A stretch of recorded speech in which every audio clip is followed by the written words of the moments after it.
Hello बच्चों, चलिए प्रश्न को देखते हैं। प्रश्न एक बर्तन में H2 व O2 गैसों का एक मिश्रण एक नियत ताप पर भरा है। इन गैसों के अणुओं की वर्ग माध्य मूल चालों का अनुपात होगा।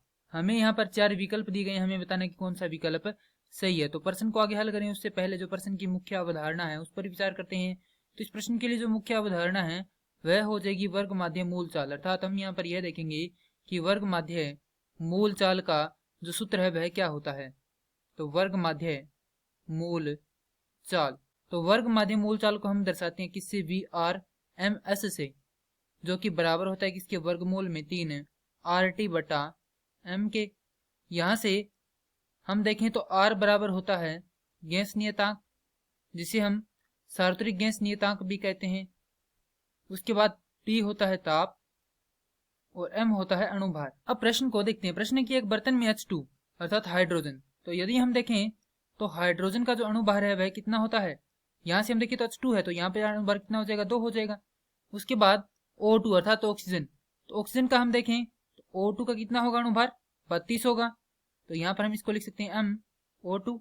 उसे एक नियत ताप पर भरा है, तो यहाँ पर जो ताप है अर्थात T1 है वह बराबर है किसके, T2 के बराबर है किसके, T के, अर्थात इनका ताप क्या नियत है। तो यहाँ से हम देखें तो जो VRMS है, VRMS वह क्या होगा, समानुपाती होगा वर्गमूल में 1/m के, क्योंकि ये जो इतना भाग ये क्या नियत है, ताप भी यहाँ पर नियत है, R भी नियत है और 3 भी नियत है। तो यहाँ से ये 1/m के क्या हो जाएगा, वर्गमूल के समानुपाती हो जाएगा। तो यहाँ से हम लिख सकते हैं कि VRMS 1 बराबर होगा किसके, माफ कीजिए समानुपाती होगा 1/m H2 के वर्गमूल के, और VRMS 2 अर्थात ऑक्सीजन के लिए हो समानुपाती होगा किसके, वर्गमूल में 1/m O2।